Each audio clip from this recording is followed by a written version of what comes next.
Estamos voltando. Bem-vinda, Dani. Estamos esperando as pessoas voltarem e as convidadas. Bem-vinda, produção.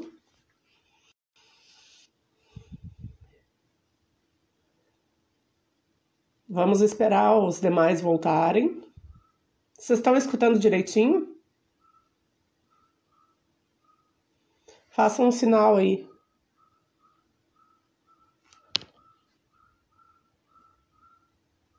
Beleza, obrigado, produção. Lilian voltou, já vamos conectar com ela. Depois vão voltando.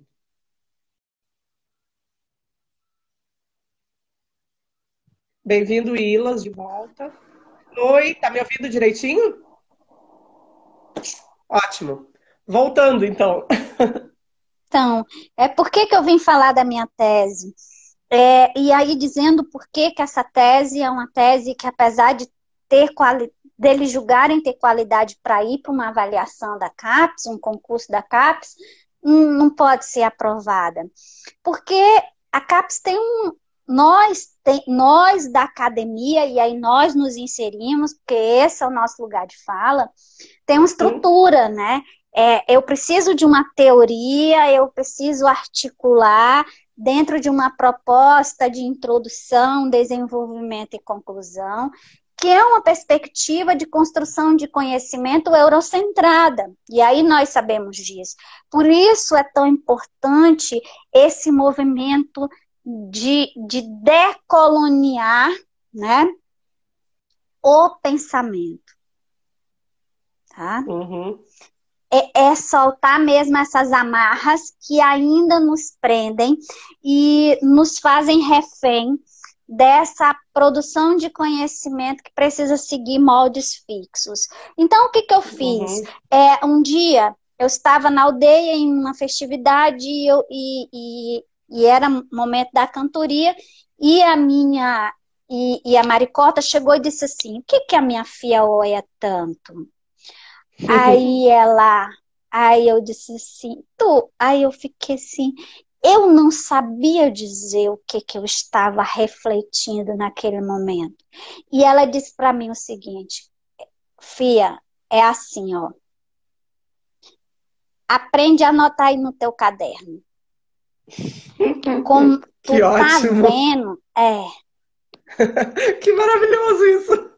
aprende aí. Na minha tese, eu inclusive vou dizendo que ela é a principal teórica, né, que me conduziu na discussão para compreender o mundo apinagé. E aí ela disse assim para mim: presta atenção e anota aí no teu caderno. Tu tá querendo saber como é que índio aprende. Índio aprende assim, ó. Primeiro, a gente olha. Aí a gente fica observando. Depois, a gente olha e escuta. Só depois é que a gente faz junto. Por Gente, isso, arrepiei. Arrepiei aqui. e aí a minha tese, ela é dividida em 3 tempos, que é o tempo da aprendizagem para os apinagé. É o olhar, é o escutar e é o fazer junto. E na primeira parte da tese, eu não tenho uma discussão teórica, eu faço uma etnofotografia, que eu digo que eu não discuto essas imagens, eu apenas coloco algumas legendas para a compreensão do que está sendo ali retratado, para não interferir na leitura, né? Depois eu trago as narrativas transcritas no tempo do ouvir, e só depois é que eu faço uma discussão com as minhas impressões e com teóricos que possam dialogar para eu compreender o que eu me propus. Então, uma tese nesses moldes nem pode ser considerada uma tese na academia brasileira, né? Não. Tá? E aí, por que que nós chegamos a essa discussão? Nós chegamos a essa discussão falando da importância que a Graça Graúna tem por trazer, né, esse instrumento que nós poderíamos pensar teoricamente, a literatura indígena. Uma outra contribuição mais recente tem sido feita com a organização e um empenho da Jolie Dorrico, né, que está Sim. agora terminando uma tese. Lá Ela na PUC, pensa... É, Então, a Jolie, ela tem feito todo aí esse empenho em fazer uma discussão teórica de literatura indígena, até porque para que ela chegue a essa academia, ela precisa desse suporte, né? Mas ela precisa por quê? Porque a academia brasileira está fincada o pé dentro de uma construção de conhecimento que nega as epistemologias outras que não as eurocentradas, entre elas as indígenas. Tá? E aí, inclusive, Lilian, terminando. rapidinho, desculpa. A Julie, ela fez uma edição desse livro, desse de literatura brasileira indígena contemporânea, em PDF, que está sendo distribuído Sim, gratuitamente. No sim, último, são dois volumes, né? O volume um e o volume sim. 2. O volume 2, quem fez a apresentação, uma das apresentações, foi a minha orientadora de doutorado, a Ana Tetamanzi, que tem também pensado essas questões indígenas e tal. Eu te cortei, desculpa, mas foi só para colocar Não, aqui que tem disponível. Eu tenho aqui, eu não estou achando agora aqui o link, mas sim. isso tem na internet para quem tiver interesse, Tem, né? tem na internet, tanto o volume um quanto o volume 2 até para essa, para que ela chegue em fronteiras outras, né? Para que seja disponibilizado, para que as pessoas tenham acesso a isso, tá? Uhum, Essa minha aqui está impressa porque é exatamente para o projeto, nós necessitamos dessa construção, porque você sabe que uhum, essa pandemia nos mostrou também uma outra coisa, que nós não temos condições de conexão tanto quanto se pensa.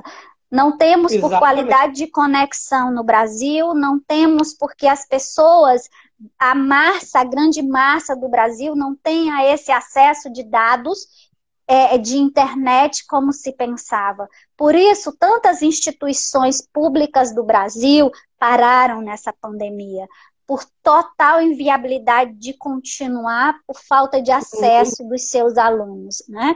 uhum, Então, essa pandemia nos mostrou muita coisa, né?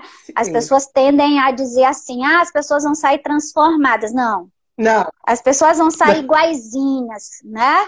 é. Elas vão ter tido oportunidades de pensar e de mudanças, tá? Mas muitas Uhum. pessoas vão continuar da mesma forma que Ou entraram, porque ou ou piores. piores, né? Ou piores. E aí, mas essa pandemia nos mostrou muita coisa e coisas que são caras para os povos indígenas, Com inclusive certeza.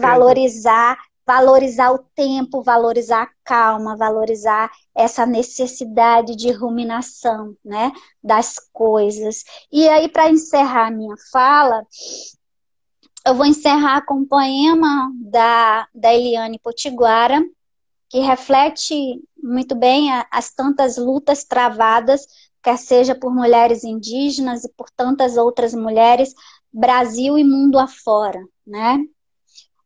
Ó mulher, vem cá, que fizeram do teu falar. Ó mulher, conta aí da tua trouxa.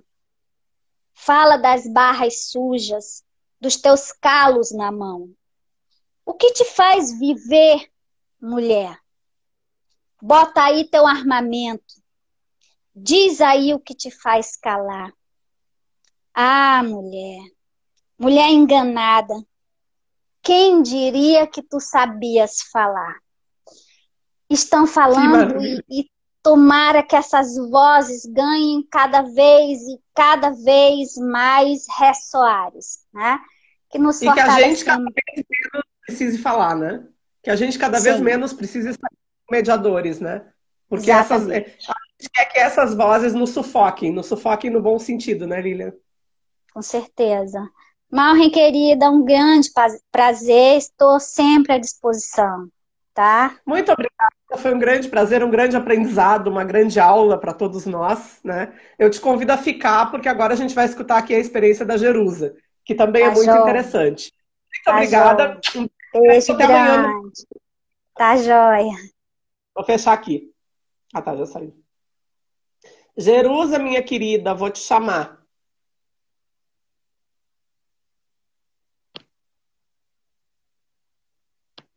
Já deixo um beijo aqui para o Ilas, para o Lucas, para os amigos que estão aqui presentes. E vamos aguardar para mais essa aula.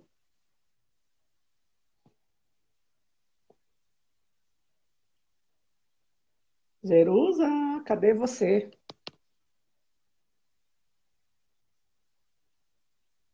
Vamos ver.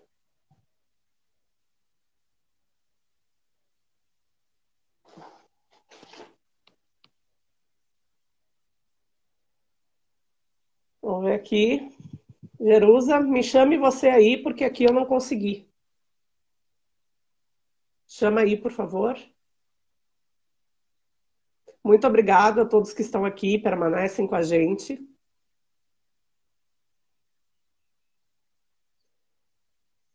Vamos ver se eu consigo contato com a Jerusa.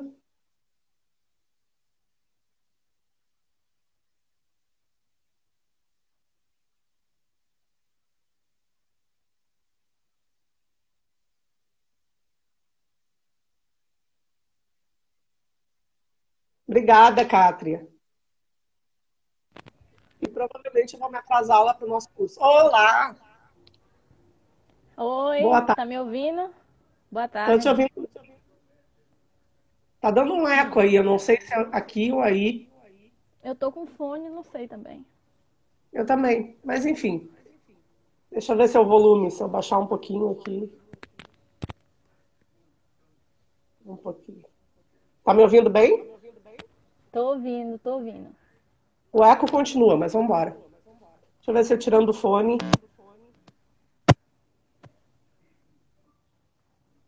Oi? Oi. Piorou o eco para mim, mas eu vou deixar assim. Não sei se é da internet. Jerusa, bem-vinda.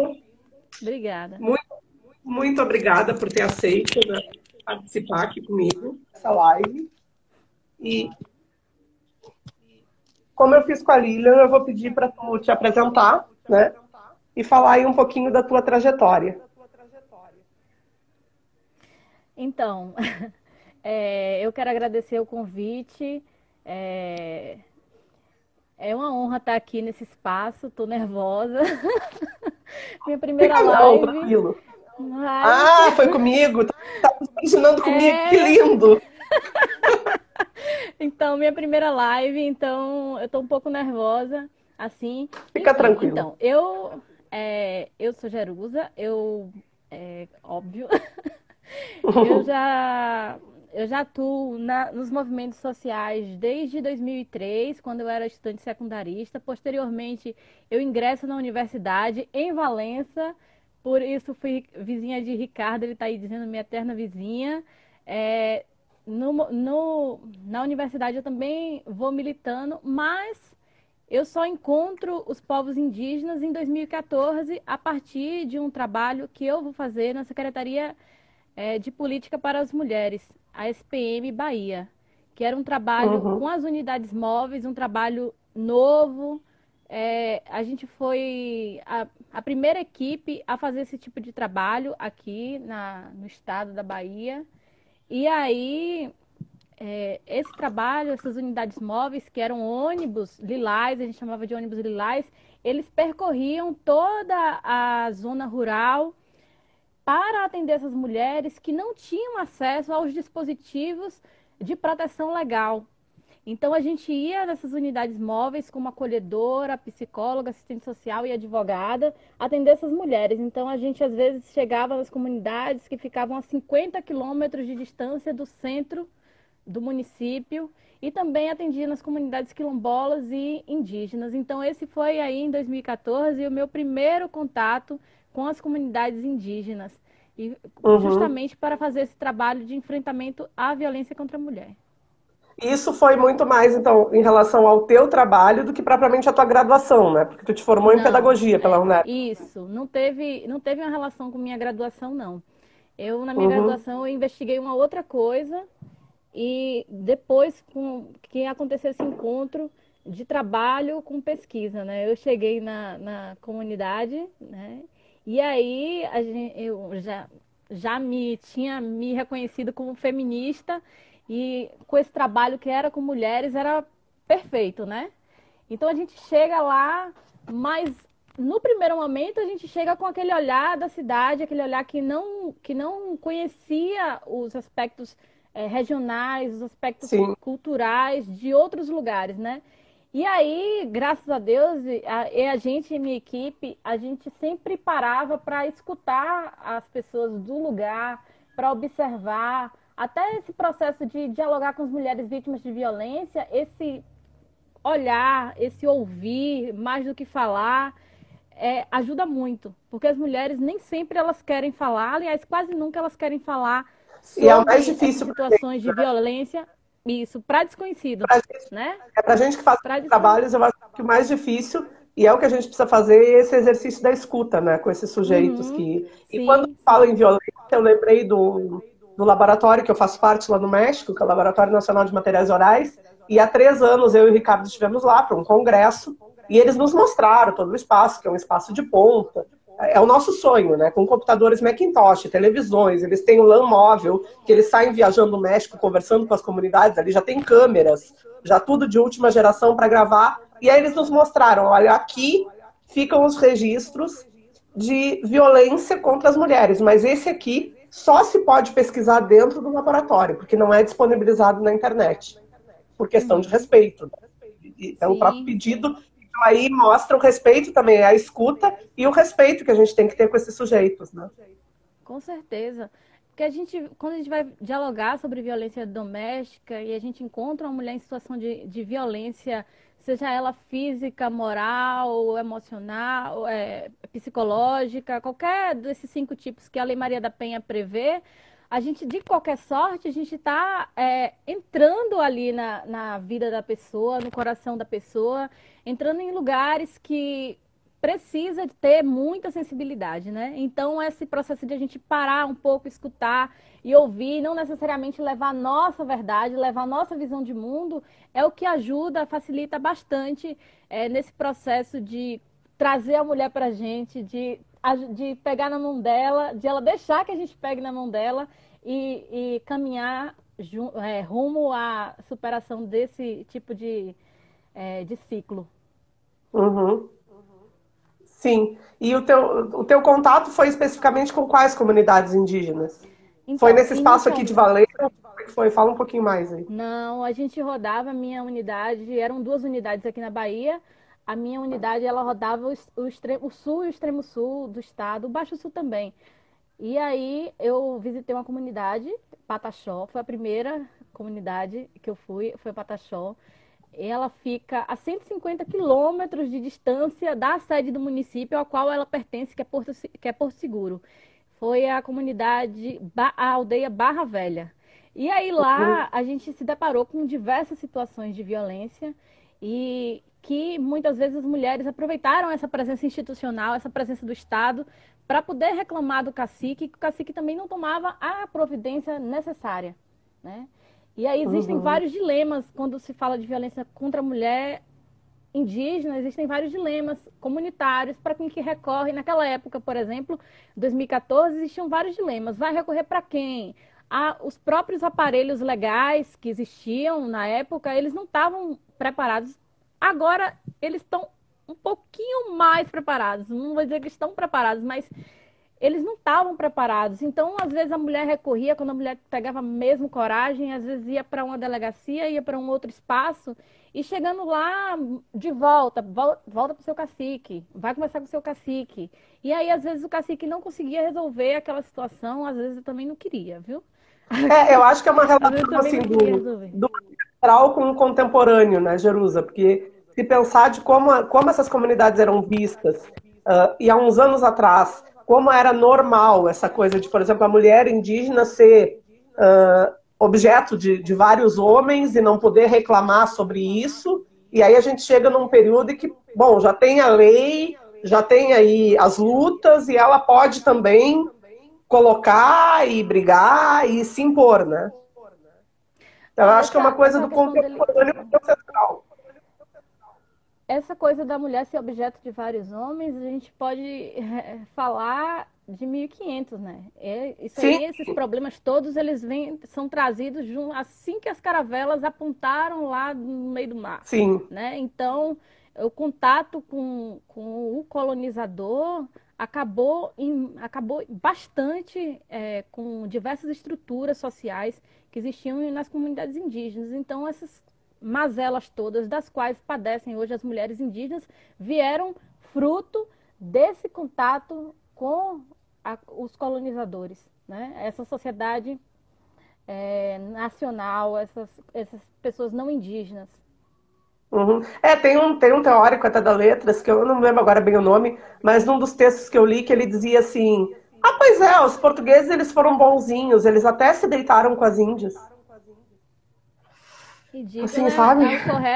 O correto é dizer, eles estupraram as mulheres indígenas, as mulheres negras, Exatamente. né? Eles foram bonzinhos, Exatamente. que ridículo, né? Eu acho que ele não deveria nem dormir de noite falando uma porcaria dessa.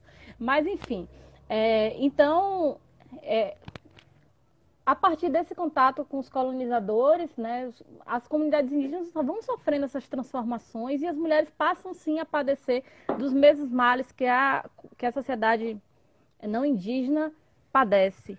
Então, quando elas enfrentavam essas barreiras, assim, de chegar na delegacia e como é que eles vão lidar, também é por causa de um outro tipo de proteção que tem os indígenas do governo federal, que não podia entrar a polícia, por exemplo, nas comunidades indígenas, só podia entrar se fosse autorizada pela comunidade.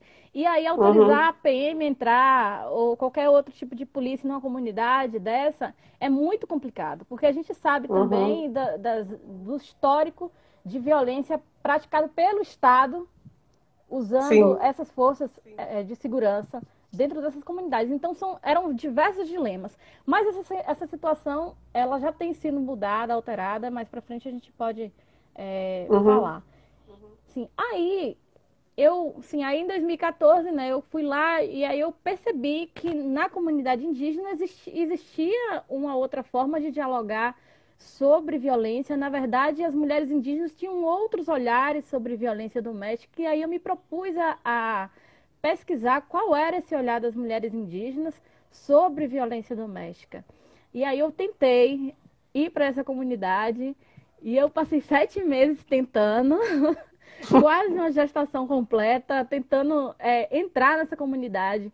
E aí eu fui atrás de FUNAI, aí eu fui falar conselho de cacique, submeti minha pesquisa no conselho de caciques, são vários caciques, porque o território é gigante.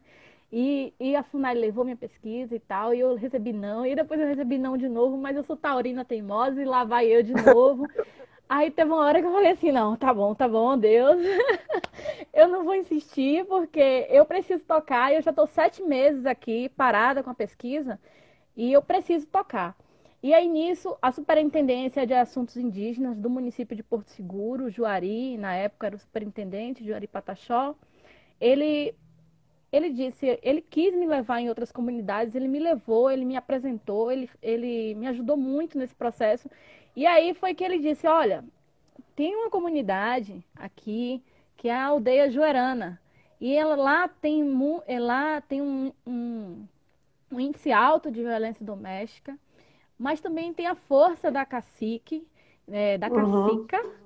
Tem a força da cacica, porque é uma cacica mulher, a primeira mulher a assumir Isso que o eu ia te dizer, cacicado isso de aí Porto Seguro. isso não é algo normal, né? Cacica, cacique Não, mulher. não, não, não, não. E ela já tem 12, 13, 14 anos, nem me lembro direito, mas acho que já tem uns 14 anos como cacica dessa comunidade. Aí eu fui atrás da cacica, né? Tá me ouvindo? Tô te ouvindo. A imagem deu uma travada, mas eu tô te ouvindo. Tá ouvindo? Travou, gente. Voltou. Rodou aqui, Voltou. né? Então, aí eu É. fui atrás da cacica, aí a cacica me recebeu muito bem na comunidade, foi um amor de pessoa, uma tranquilidade tão grande, que era inclusive a tranquilidade que eu precisava para me equilibrar em campo, né? Porque era um tema muito difícil que eu estava levando. E quando eu falo difícil, porque a gente sabe, né, quando a gente vai pesquisar, a gente faz o estado da arte, a gente vai procurar outras coisas que já foram escritas sobre aquele tema. E eu não Uhum. encontrava outras coisas escritas sobre aquele tema. Encontrava, na verdade, mas encontrava poucas coisas escritas sobre aquele tema. Então não era muito falado, assim, em 2014, 2015, não estava sendo tão falado como está sendo agora, né? Sim, Então a Cacika me deu toda a tranquilidade, ela me aceitou, né? Quer dizer, ela me aceitou não, ela me autorizou, que é o processo de autorização, que é assinar toda a papelada, sim, dizer sim, assim, você pode sim vir pesquisar aqui sim. e tal. Então eu fui autorizada. Depois de um tempo, já lá, já me conhecendo e tudo mais, aí que eu fui sentindo essa aceitação. Porque aí já é o coração, né? Aceitar já é o coração, autorizar já é o papel, mas Tem aceitar todo já um é o coração. As pessoas acham que tu chega assim do nada, mas não é, tem todo um planejamento. O pessoal desse laboratório lá do México que eu trabalho, eles têm todo. Isso está descrito na internet, no site deles. Depois eu vou te passar, que eu acho que para ti pode ser interessante. Eles têm já toda uma metodologia, né, pronta para chegar a campo. Então, os vários passos. E o primeiro passo, porque lá ainda tem aldeias que realmente são violentas, né? Como aqui deve ter. Então, eles primeiro fazem uma pesquisa em jornais, uma pesquisa em redes sociais, para ver como é que é o espaço. Depois, eles entram em contato com o líder maior daquela comunidade para ver se podem entrar. Aí há uma conversa prévia, como tu está dizendo, vem uma autorização para só depois eles conseguirem registrar. E mesmo registrando, eles registram com um compromisso de que vão voltar com material. E esse material é lançado primeiro na comunidade do que em qualquer outro lugar. Então Sim, sim. é muito complexo, né? Quem olha assim o videozinho lá prontinho vai dizer, olha, nossa, que legal, que fácil. Mas não é Porque fácil. porque as comunidades indígenas elas têm essa preocupação hoje, porque no passado elas sofreram muito com pesquisadores que foram até essas comunidades, extraíram seus produtos, suas pesquisas, seus dados, o que quer que foram lá buscar, e nunca mais voltaram, entendeu? Nunca Fazem mais isso. O pior é voltaram. que Então as comunidades, assim, veio aqui, sabe? pesquisou, veio aqui e pesquisou, mas eu não sei o que foi que saiu sobre a comunidade, né? Uhum. Antigamente, principalmente que não existia internet para socializar esse tipo de informação, esse tipo de pesquisa. Então não sabia se o que foi pesquisado sobre a comunidade, como a comunidade foi vista, por exemplo, né? E o que foi, e como ele poderia ajudar posteriormente a comunidade, né? Esse pesquisador. Então, as comunidades elas estão receosas, elas sim permitem hoje, mas assim, e aí? Como é que a comunidade vai ficar? A gente vai ganhar o quê? Não estou falando assim de ganhar fisicamente, mas É, assim, em outros termos, por exemplo, porque a gente sabe que os documentos, teses, dissertações, escritos, artigos, podem sim ajudar futuramente algumas comunidades que não são demarcadas, entendeu? uhum. Essa Como tem, visibilização, né, que tem, a gente fala, né? tem um valor, é um documento, esse tipo de trabalho é um documento de pesquisa, um certo documento que futuramente tem um valor probatório na hora de uma ação que vai provar, por exemplo, que os indígenas já estavam ali em ano tal, ano tal, ano tal, entendeu? Então, sim, tem coisas que você precisa fazer, pactuar direitinho com as comunidades indígenas e não ir lá só cavar, garimpar, né? Garimpar Hum. e ir embora, sabe?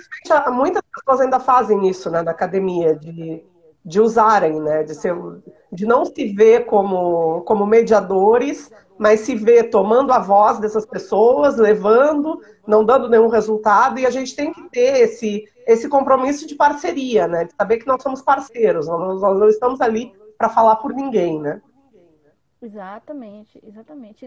No processo de pesquisa de campo, quando eu estava em campo, eu é um pouco difícil, né? Porque quando a gente vai usando as técnicas de etnografia, a gente tem que se meter o mínimo possível. Uhum. E quem me conhece sabe que eu adoro me meter. Pra gente que gosta de falar, de dar pitaco, é difícil, viu? Eu passei por isso também. Exatamente, É de ficar só exatamente. escutando Aí ele quietinho, é complicado. muito complicado. Ai meu Deus, como é que eu vou ser agora um poste? Eu ficava refletindo todo dia, como é que eu vou ser agora um poste na comunidade? Porque qualquer coisa que você fale enquanto pesquisadora é a sua visão de mundo e você acaba influenciando um dado que poderia vir para você puro, assim, da Uhum. pessoa mesmo. Você falou uma coisa, o dado É assim porque já a foi comprometido. subjetividade também está presente, né? É muito Aham, difícil a gente chegar e se despir completamente das nossas crenças, com certeza. das nossas ideias. Por mais que a gente tente, é quase impossível, sabe? É É. complicado.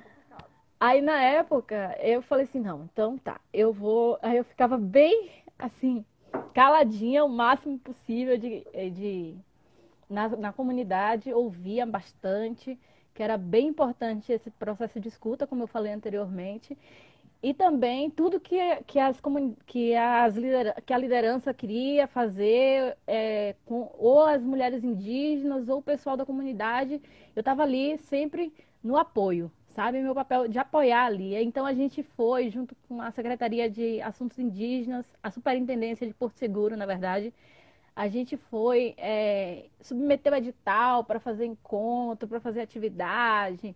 Então, era sempre meu papel assim na comunidade, além de ser um poste, era sempre de estar apoiando as lideranças em todas as coisas que queriam fazer e que achavam que precisavam ser feitas, né? E aí, nesses encontros, foi onde a gente consegue captar dados, né? E aí, esses encontros, as mulheres indígenas falaram assim, não, a gente quer sim fazer um evento aqui para discutir violência contra a mulher, mas a gente precisa falar da família, a gente precisa discutir a questão da família. Aí ao invés de falar assim, encontro das mulheres indígenas,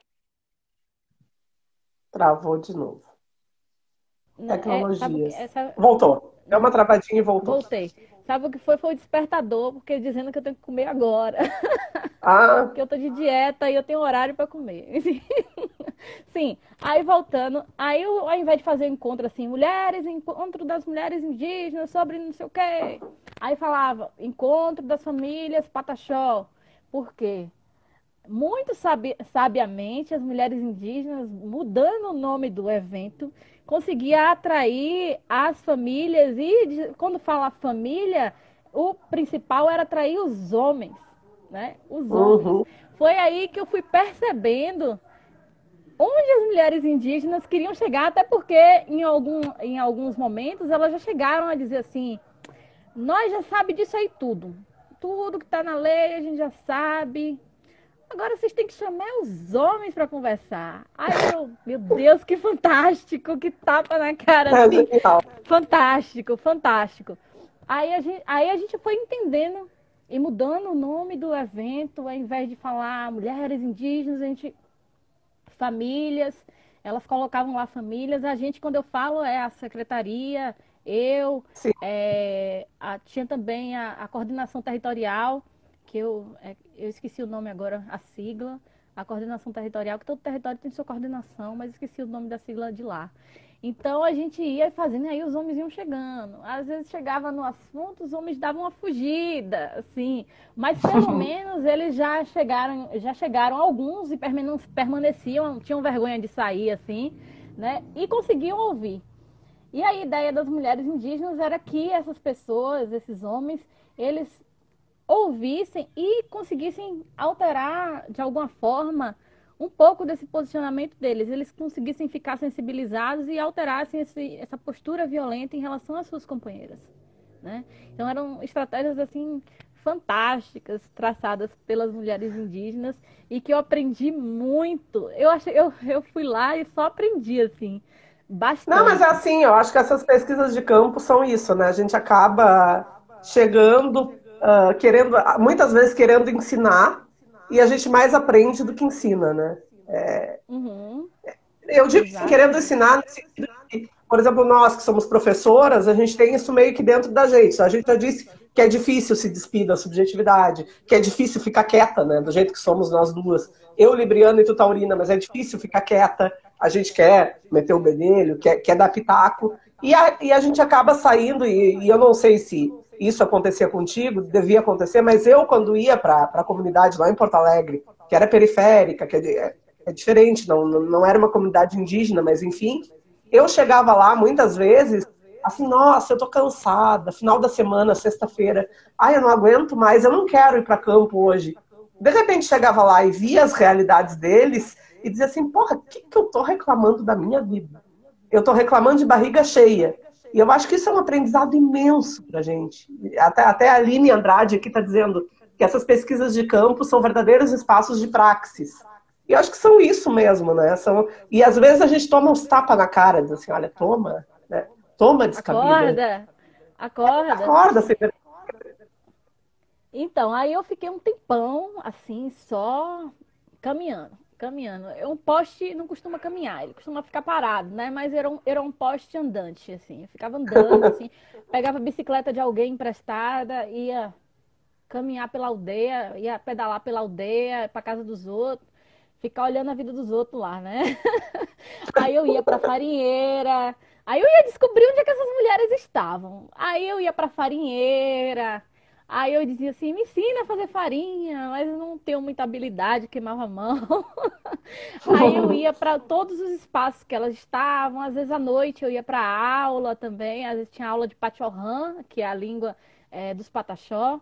Então eu ia para aula de Pachorrã para poder ver as pessoas lá e elas nos espaços que elas viviam, que é diferente de você estar comigo, pesquisadora, de frente para mim com o microfone ali. Então você vai meio que dar uma segurada em algumas coisas, né?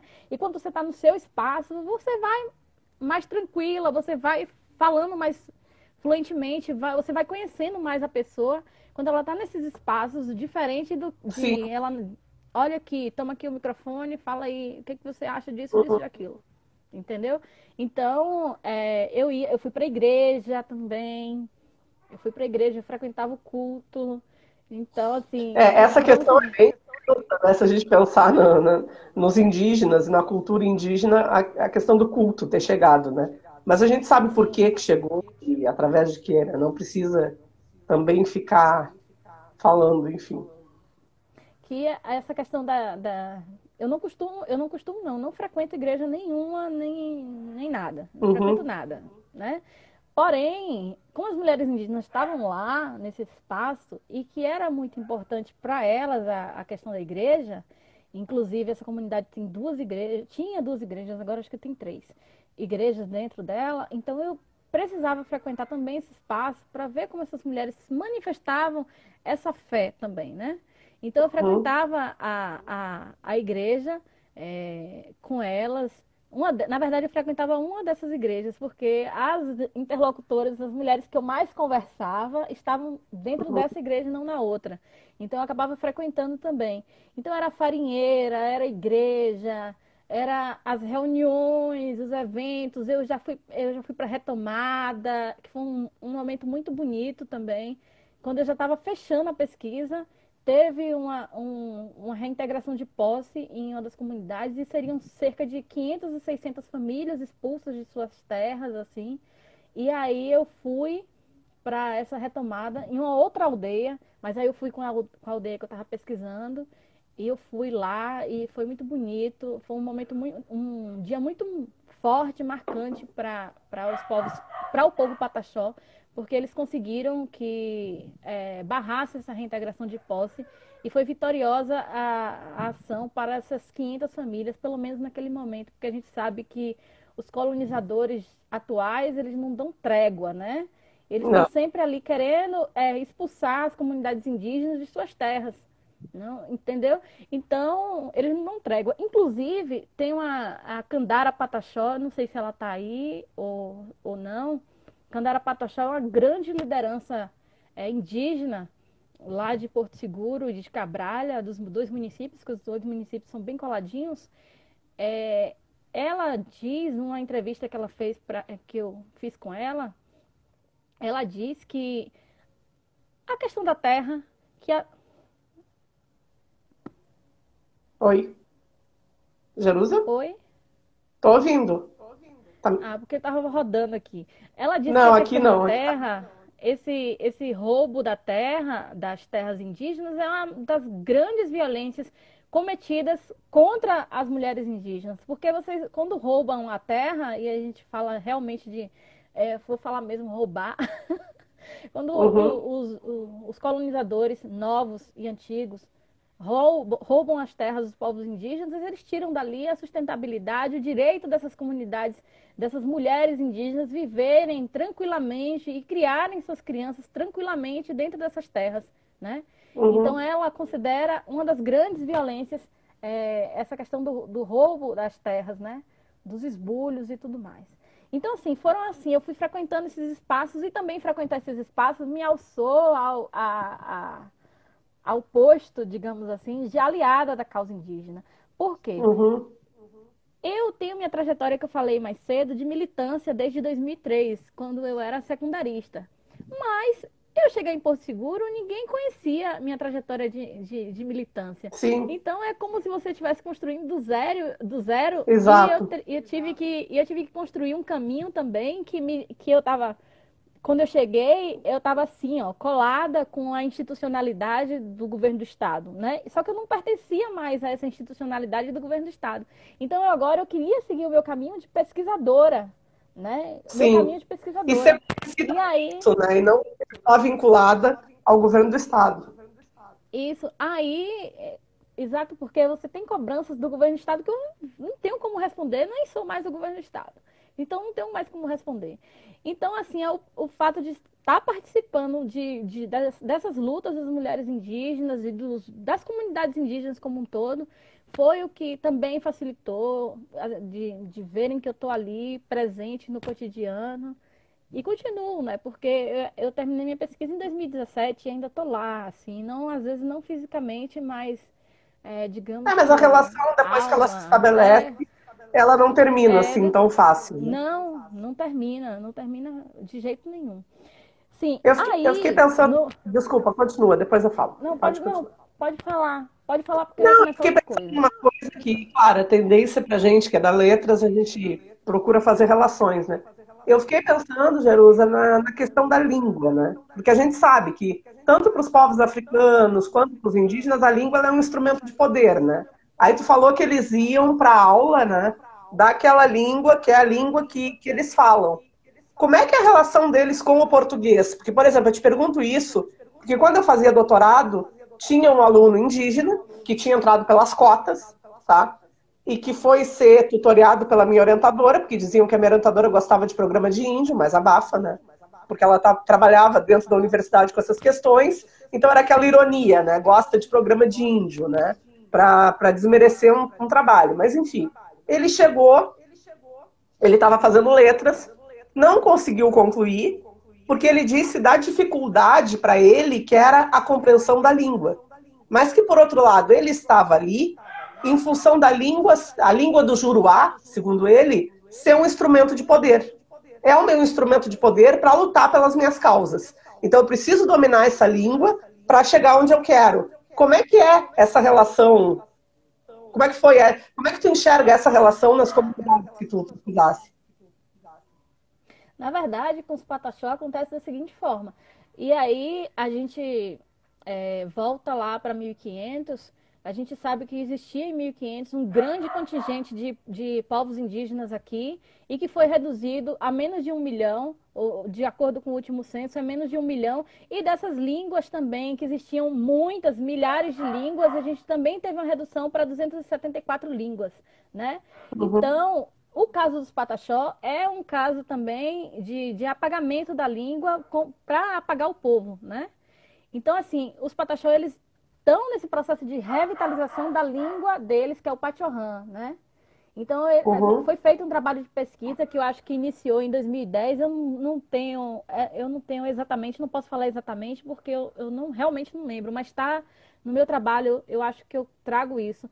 Começou em 2010 um grupo de pesquisadores, um grupo de pesquisadores pataxó, tem aí Anari, Arissana, Jerry Matalauê.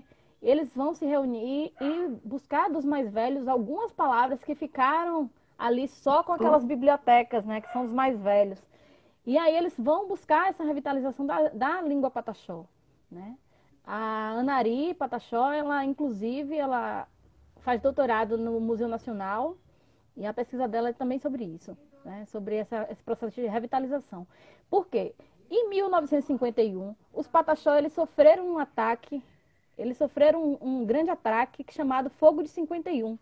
E aí foi mais uma forma de criminalizar os povos indígenas, nesse caso o povo Pataxó. E a língua, e falar línguas, falar o Pachorrã, era também uma forma de identificá-los como indígenas e ali de sofrer também o preconceito e até, quem sabe, serem mortos, né? Por causa daquele episódio que aconteceu em 1951. Então, muitos pararam de falar e aí esse processo de passar adiante, essas bibliotecas irem passando adiante, ele foi retardado, foi parando, sabe? Então, agora, eles estão nesse processo de fazer essa revitalização da língua Pachorrã. E aí, nas escolas, como parte do currículo da educação escolar indígena do povo Pataxó, eles têm essa disciplina, essa disciplina que é da língua e da cultura. E eles fazem o auê também nesse dia e também tem essas aulas e vão criando as músicas também, compondo belíssimas canções que eu amo. Às vezes eu canto Tem muitos indígenas que fazem rap, hip hop, né? A gente já vê aí o rap indígena, o hip hop. Sim, os né? Guarani tem grupos de rap, muito, muito, adoro, assim, os Guarani. Então aí esse processo, eu sei que é puxando, né? Porque você da área das letras, né? Então, assim, sobre essa questão, é isso, o Pachorrã, ele está sendo revitalizado. Aqui no Nordeste, só uma etnia consegue falar fluentemente a língua deles. Eu esqueci o nome da etnia agora porque eu tô nervosa. Fica calma. Só que nem sabe falar isso, eu gaúcha, mas eu não mordo.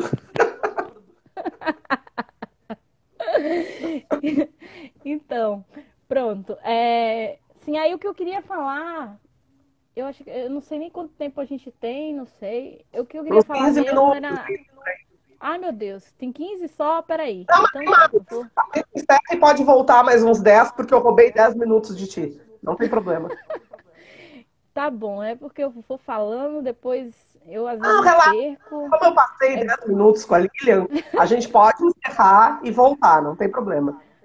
E aí eu tô nervosa, eu tô rindo, mas eu tô rindo de nervoso, viu, gente? Meu colega de mestrado, Moisés, ele falou que não era pra eu ficar rindo, não, que eu fico rindo igual, desesperadamente. Mas tá, pode deixa eu entrar... Deixa eu entrar aqui na pesquisa em si. Então, quando eu fui lá para a comunidade, eu primeiro busquei esse processo de conhecer as mulheres e fiquei, né, frequentando esses espaços. E eu não quis selecionar apenas mulheres que já sofreram violência doméstica, né? Embora, logo de cara, as mulheres que se apresentavam para mim eram as mulheres que tinham sofrido violência doméstica. Mas eu não queria, assim, dizer assim, vou pegar só essas mulheres. Eu falei, vou pegar qualquer mulher que queira falar comigo, que queira dialogar, porque eu quero aqui buscar qual é o olhar das mulheres indígenas sobre esse tema da violência doméstica. E por que isso? Porque lá nas comunidades, primeira vez que eu fui na comunidade, eu percebi que as mulheres existiam essas diferenças culturais, né? Quando a gente é feminista de asfalto, a gente não sabe dessas diferenças. Quando a gente chega lá e que a gente vai, nossa, que é super diferente o jeito de tratar, o jeito de lidar, porque primeiro elas querem resolver internamente ali a questão, né? A gente é outra história, né? Outra história. Enfim, aí eu fui, né, buscar essas mulheres, conversando e tal, e aí fui agora o processo de buscar mesmo para o terrível gravador. O terrível gravador. Lá vai eu com o terrível gravador na mão. E aí umas mulheres demoravam de falar, e mesmo tendo se proposto a falar várias vezes, e marcava e desmarcava, e aí eu, com a minha paciência, falei, não, tudo bem, se você, quando você quiser, se não tiver bom para você, tudo bem também, não precisa, não, eu quero falar. Mas aí acabava não falando, né? E aí a gente remarcava. Então aí eu selecionei 5 mulheres que quiseram falar comigo. Eu poderia ter falado com mais, mas é muito difícil você conseguir, porque elas falam voluntariamente, mas o gravador intimida demais, assim, né? Intimida muito o gravador. E aí, eu já percebi, né, essa diversidade de posicionamentos que eram por questões morais, sociais, religiosas, geracionais e aspectos também educacionais. Então, essas coisas influenciavam o olhar das mulheres indígenas sobre a questão da violência doméstica, esses aspectos morais, sociais, religiosos, geracionais e educacionais. E aí, o meu mestrado é em educação, né? Eu tenho que dar aquela puxada para a educação, porque era uma das coisas que eu fui muito questionada no mestrado, foi as pessoas perguntando, cadê a educação aí, que eu não estou vendo. Do que tu tá, quem estava ou está presente aqui é o professor Rui Lima. Um beijo, comandante! Então, mas aí tá, respira. Ele elogiou. Era muito questionamento em relação a cadê a educação aí? Aí eu assim, calma, gente, respira.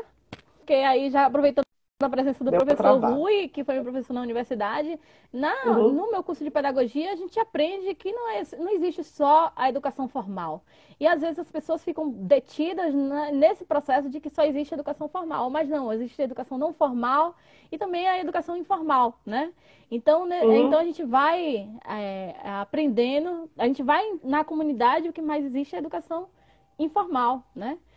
E o que vai sendo passado pelos senhores e senhoras de cabeça branca para as outras gerações e tudo mais. Né? De que falava Lilian antes, né? É o aprendizado ancestral, aprendizagem ancestral. Exatamente. Aí, eu até anotei aqui dos dados para eu não me perder muito por causa do tempo.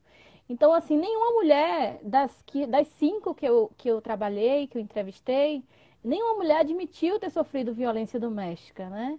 E eu também não estava em busca das mulheres que admitiram ou que já foram para a delegacia. Não estava em busca, eu estava em busca das que quisessem mesmo falar comigo, né? Aí, os olhares delas, eu peguei um quadro aqui, eu fiz um quadro, né? Os olhares delas, o que é violência? Tudo que diz respeito à mulher. Que está muito além dos panfletos. Não é só o que diz o panfleto sobre a Lei Maria da Penha. Aí eu, tá bom, anotado. Aí fui anotando, né? Aí uma delas, o que é violência contra a mulher? Aí ela disse que a violência contra a mulher é quando acontece, inclusive, quando a mulher desacata o esposo. Desacata, essa palavra é usada por ela, desacata o esposo. Aí a outra vem colocar a questão de álcool e outras drogas. Aí vem outra, ignorância, falta de amor próprio da mulher. Aí outra, caráter, porque nem todo homem bebe, bate na mulher, né?